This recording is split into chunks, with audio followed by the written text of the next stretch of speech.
صبر کا مطلب یہ نہیں ہے کہ آپ رو نہیں سکتے، اور صبر کے لیے ہر وقت مضبوط رہنا ضروری نہیں ہوتا۔ ہم سب انسان ہیں، اور اگر ہم میں اتنا زیادہ صبر کرنے کی صلاحیت ہوتی تو اللہ تعالیٰ کبھی بھی آنسو نہ بناتے۔ اور آپ جانتے ہیں کہ باقی سبھی مقامات ایک طرف ہیں، لیکن آنسوؤں کا اللہ کے ہاں مقام سب سے افضل ہے۔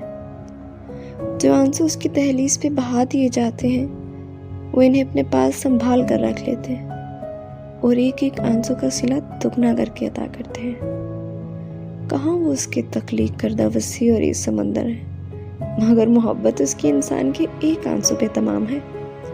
اور وہ تو جانتے ہیں میرا بندہ جب تھک جاتا ہے تو وہ روتا ہے، اور پھر یہ نہیں دیکھتا کہ ماضی کیسا تھا، اس کے اعمال کیسے ہیں، اس کے بس وہ عطا کر دیتا ہے اور سارے آنسو سمیٹ لیتا ہے۔